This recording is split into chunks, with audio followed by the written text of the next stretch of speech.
welcome back to my channel. I'm Sonnet, the owner and creator behind Sonnet's Garden Blooms. And if you guys saw my live yesterday, you will know that I did get my shipment of Roycycled Papers. It's the new fall and winter release. And in today's video, I am using 5 of the different papers in 5 projects. So join me as I transform 4 items and do 1 DIY. For our first project, I am using the new paper called Fall Botanical Project Blocks. And you guys, I love it when Royce creates these blocks of images. Just look at all the amazing birds, the botanicals, the different fonts, all these beautiful images all jam-packed into one piece of paper. Think of the projects that you can complete with this. Like the other night, one of my viewers said, this paper, you get the most bang for your buck, and she was absolutely correct. When I was out thrifting the other day, these 4 frames caught my eye. I knew right away that I could transform them into something absolutely stunning. I loved how there was a set of 4, so they definitely ended up in my cart. The first thing I noticed was the last DIYer used masking tape to hold the pictures in place. This was definitely something I was going to need to fix. I started off by removing the masking tape. And now that the back's off, the glass is out, it's time to paint these frames. I'm grabbing the Perfectionist from DIY Paint, and this is by far one of my favorite new paintbrushes. It definitely gets into all the details of your project. I was kind of torn on what color to paint these frames. I finally settled on Prairie Gray. I thought it was the perfect complement to all the beautiful botanicals and birds in the Roycycled paper. All the items that I'm using to transform the projects today can be found on my website at www.sonnetsgardenblooms.com. That way, if you want to create or transform any of your own items, you know where to find them. Initially, I was going to leave it just as is, but then I decided I wanted to bring back just a little bit of that white from underneath. So I am grabbing some wet paper towel and I am wet distressing all the frames. If you've seen me do this in the past, what I do is just lightly rub over any of the raised areas and just bring out a little bit of that white undertone here and there to make it really look natural. This is also a real easy way to do distressing without a lot of the dust that you would get if you would be using a piece of sandpaper. So it really prevents that from happening, and you have more control over where you distress your item. Now the frames are completely dry. After I wet distressed them, I do need to seal my DIY paint. Anytime you use DIY paint, it can be reactivated with water, so you do want to apply a top coat, such as a poly or big top like I'm using today, or any type of wax. Now it's time to have some fun. I'm taking each of the picture frames and I am going to lay them down and determine what part of the image that I want in my frame. I am going to then lay down the piece of cardboard just like that and take a pen and draw around the piece of cardboard and then cut it out. And I will do that for each of the different images. I have everything cut out, you can see, and my initial idea here was I was going to paint the pieces of cardboard white. So I took out White Swan and I started painting them. The first cardboard piece was not really that bad. It just had one little like crack in it, or like, you know, a bend. But then as I was painting it, I'm like, is that going to really affect my image? Yeah, it might. But then when I got to the second piece, and the second piece was really bad. It had so many bends and cracks, and I'm like, if I decoupage that on there, all of that's going to show through, and I really think that the image is not going to be as perfect as I had wanted. So I decided to use a piece of cardstock instead. Here I took a 12 by 12 white piece of cardstock. You could use cream or white, whatever you have on hand. Cardstock is nice because it's a little bit thicker than just like a printer piece of paper. And I am then taking liquid patina, which is my favorite decoupage medium, and laying that down, and then laying down the decoupage paper and then smoothing it out. And I have done this before, and decoupaging it onto cardstock, and it works perfect. What are you guys thinking so far of this paper? You guys, I love it. I love how these birds are so detailed and beautiful, that there's botanicals in here with fonts, and I really think that the prairie gray that I chose is really bringing out all that detail. Now, I don't know why I started doing this with this one and the last one. I typically start off by doing a starter strip and then working my way down, but the last one worked fine. I just laid down all the liquid patina and then laid down my paper, and it was fine. When I did this one, unfortunately, it wasn't. It went on crooked, and thank goodness I was able to pick it up, reapply it, and there were no issues. If you were working with a much bigger piece, there could have been tears and problems. So just an FYI, I'm going to show you how I normally do this right now. I lay the paper down. I then use liquid patina to create what's called a starter strip. So just lay down a nice even coat of liquid patina, then lay my paper down, smooth it out, and I have started it. Now I work my way down. And this is the way I would recommend doing it, because it alleviates or eliminates wrinkles, tears, all those problems that you have if you did it like I did in the last one. Who else is loving this paper as much as I am? In the comments, let me know. So from here, I finished doing the fourth piece here. I'm letting these dry, reassembling them, and this project is complete. So this was a real easy way to transform 4 frames, and I cannot wait to show you guys the finished project.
For project 2, I broke into my stash and I pulled out this black and white Enamelware.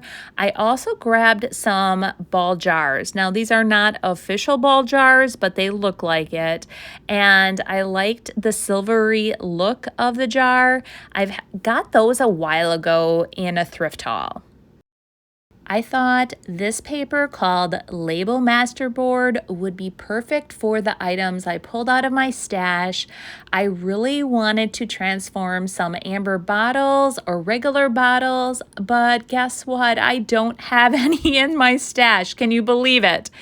But in the future, I am going to be on the lookout for amber bottles, regular bottles, just items that I can put labels on because I am loving, you guys, loving this paper.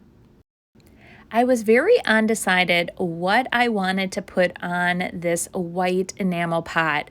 I finally decided on this label. So I cut that out, and then once I laid it on the enamelware, I was like, is it too plain? Do I need to jazz it up?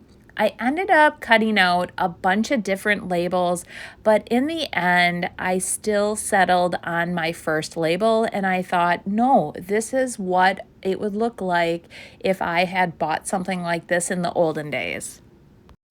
Now it's time to apply your label, and this again is so easy. All you need is a little bit of liquid patina from DIY, and this is by far my favorite decoupage medium when I use Roycycled paper. And I am going to use, just like I did in the previous video, a starter strip. Lay a nice even layer down, smooth out that decoupage paper, and then continue on and apply a little bit more of the liquid patina on the other side, then lay down the rest of my label, and then use my paintbrush. I apparently missed a little bit on the very end there, but then I'm going to use my paintbrush to completely smooth out the label and seal it. And there you have it. That is how easy it is to apply a label to the enamelware. Now it's time to do the ball jars, and I already have my labels pre-cut out. I am using liquid patina again and doing that starter strip, laying it down, and then doing the other side. And if there is any excess of the liquid patina, I just use my finger and wipe that away. It does dry clear, so you will never see it. And this is such an easy way to transform bottles and have them look like they have vintage, authentic labels on them. I'm already starting to brainstorm and come up with different ways I can use these labels. You could actually put them like on a suitcase or different metal containers. I just think like stacking them, I think there's so many different applications. So if you have ideas or suggestions, let me know in the comments.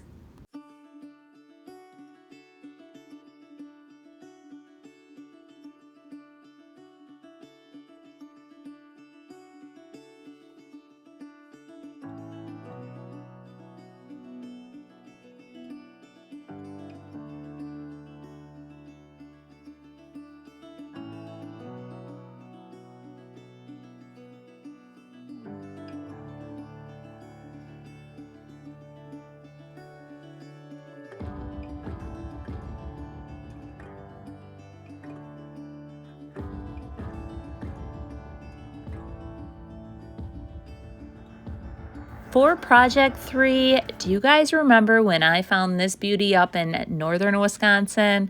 I'm sure many of you probably were like shaking your head thinking, why in the heck is she thrifting this piece? And initially my vision was to just sell it as is or keep it and leave it as is and decorate with it. But then I saw this paper, and this is called Stacked Heirlooms, and I knew right away what I was going to do with that piece. I decided to cut out a chunk of this paper and apply it to the front of that rusty old container. Here I'm taking my scissors and I am going to just rough cut it all the way around. I also tried that technique where you use a wet paintbrush and you go and draw water around the edges. I tried it. I did not like the look of it. I thought at first, instead of like a really harsh cut, to have that like rough tear look, I didn't like it. So what I decided to do was just continue on, cut it with my scissors, and make it as just a clean line. I didn't want a lot of the white to show through, so I really tried to get as close to the pumpkins as possible. And if there were areas where there were like little leaves coming out, I did try to get as close to those leaves as possible. On top, there was some fruit or some berries. Again, I just tried to get as close to that as possible. There is a little white in that, and I still think that the whole project turned out really great. Now that I have the pumpkins cut out, I'm laying them out, trying to decide how I want to place them. I realize that the pumpkins are a little bit too tall for this piece, but I did come up with a solution. I am going to basically sand off the excess on the bottom. For starters, I decided I wanted my pumpkins to really pop off of this container, and I learned this technique from both Royce and Lexi. I am laying down some saran wrap, misting it, and then applying the actual image there. And then I'm painting the back, and I'm using White Swan from DIY Paint. I'm going to let the paint dry, and then we're going to apply it to the container. I would suggest, though, my pro tip here for you as I'm doing this is I would recommend starting with a smaller image, not such a large image. I've done this in the past and it's gone over really well. I did have a few technical difficulties while I was doing the larger image, so I just want to be completely upfront and honest with you. For starters, I'm going to lay down my piece and position it how I want. And then I am going to, again, do the whole starter strip thing. So I'm going to pull the top back, and then I am going to apply the liquid patina. Now this is going really good.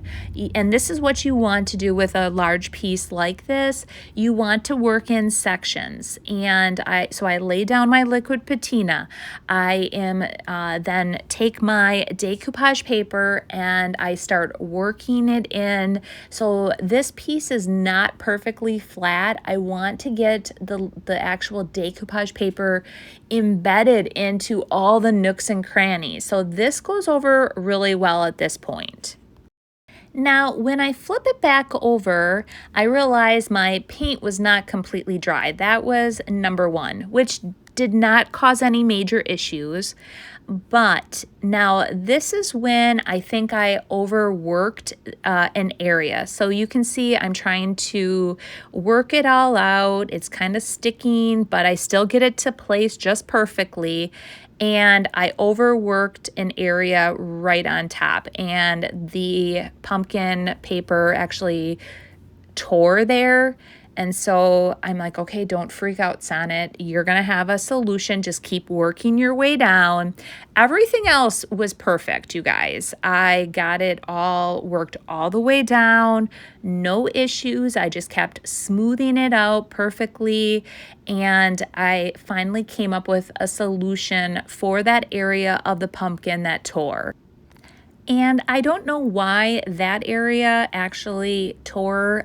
Maybe it was too wet, not entirely sure. But as I'm working my way down here, you can see I'm continuing to just smooth out the areas and just make sure that it is really melding into all the crevices of this old container. And there were a lot of dents and bumps and creases, and I really love how the paper just really goes right into all of those. There is a little bit of excess on the bottom. I'm going to let this dry, take some sandpaper and sand away the excess of that. And I already am loving how this is looking, even though we have a little issue on top. My solution to this problem is I laid the saran wrap back down. I cut out a tiny little flower that was going to fit over that little tiny white area perfectly. And I painted the back.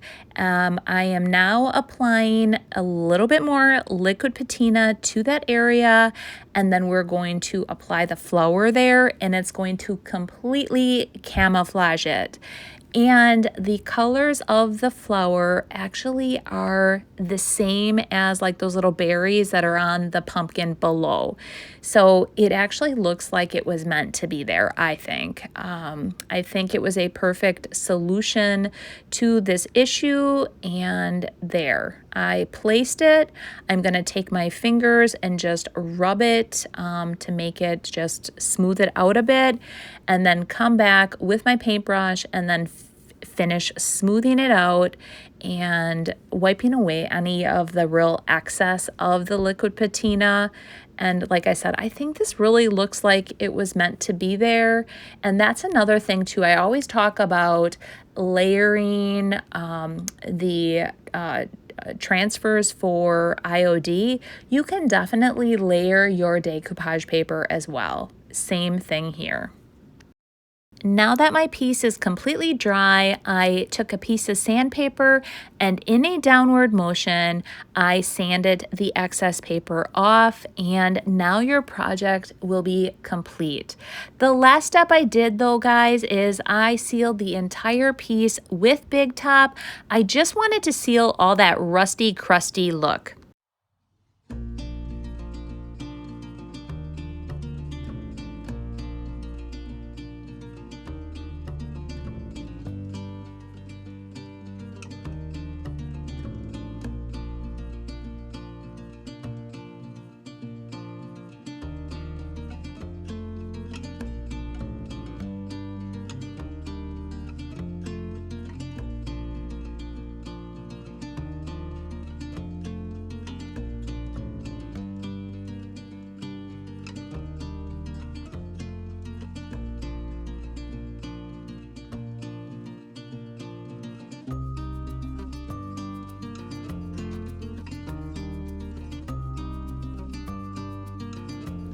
Project 4 was inspired by my good friend Sylvia of Backyard Brushes, and I have a ton of scrap lumber around, and she made these pumpkins. So I am taking her image or her vision and kind of spinning it, doing a spin of my own. So I am starting off by first cutting these pieces to 14 inches tall, and then I did do a little corner nick on each of them to kind of make them look like a pumpkin. I'm starting off by painting them White Swan from DIY Paint, and now I am going to add my own twist. We're going to add a piece of decoupage paper. Lay these pumpkins out. There are 4 boards, and the middle piece, actually I'm going to pull that out. I'm going to pull these 2 a little bit closer, and then you set that piece on. On the other side, that other piece goes on the back, and so it's kind of like a chunky 3D pumpkin. What I'm going to do here now is I have been slightly obsessed with the paper called Sashiko. I'm not exactly sure how to pronounce it, but once I got this in my hands, I fell in love with it. So I'm going to just take the piece of paper, flip it over, and I always like to have a little bit of an overhang so we can do that sanding motion to get rid of any of the excess paper. I'm going to just rough cut it out, and then I'm going to decoupage it on this piece of wood. And just like I did with all the other pieces, I did the starter strip, laid it out, took my paintbrush and got rid of any of the excess wrinkles, and then worked my way down. And I did that for both of the pieces. After they dried, I then took my sandpaper and sanded away all the excess, and then we're going to start building them. I went outside and I grabbed my brad nailer, laid everything out, and lined it all up, and then I'm adding brad nails. So basically I added 2 brad nails on the top, a couple on the side, and then some on the bottom. I flipped it over, and then I did the exact same thing on the other side. And then at that point, the base of this is completely built. What I didn't show on camera, or I did not get a video of, is I did take a 1x2, I cut that, and then I angled the top and I slid it right in that hole and brad nailed that in there, and then I added some raffia.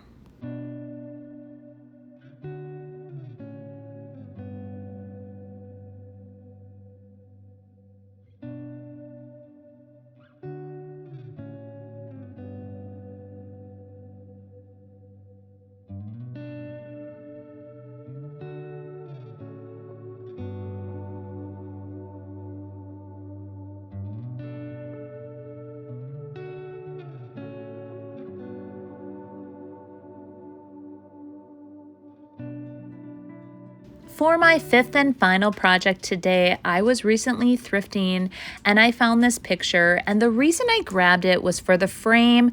I had actually intended on taking that picture right out of there and doing something completely different, but once I saw the new Roycycled paper, I had a completely different vision. This is going to be the easiest flip. I just need to get the picture out of the frame and we are going to get started. Next, I am going to take White Swan from DIY Paint. I'm going to apply 2 even coats over this old image. And I'm sure I'm going to have some of you out there saying that the image was absolutely gorgeous. Honestly, guys, what I had planned to do with this was just toss it. So this is actually a whole lot better than tossing it.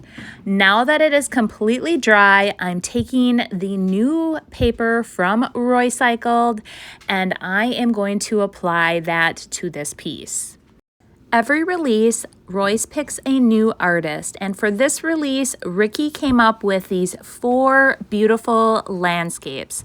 They are absolutely gorgeous, so I picked one and we are going to transform this picture. Just like I had with all the other projects, we are doing a starter strip and we are working our way down. So just applying a little bit of liquid patina, laying down the decoupage paper, and then working in sections. And this really alleviates a lot of your wrinkles and tears, anything like that where you're having problems. Working in sections is exactly what you want to do when you're working with decoupage paper. For the frame, it's going to be simple. I am going to add 2 coats of weathered wood to it. I am going to then take a wet paper towel, wet distress it, and bring back a little bit of that white. And I think it's going to be the perfect look for that beautiful print. Here's a peek of the wet distressed look, and I did seal it with Big Top. I love the look of that frame now.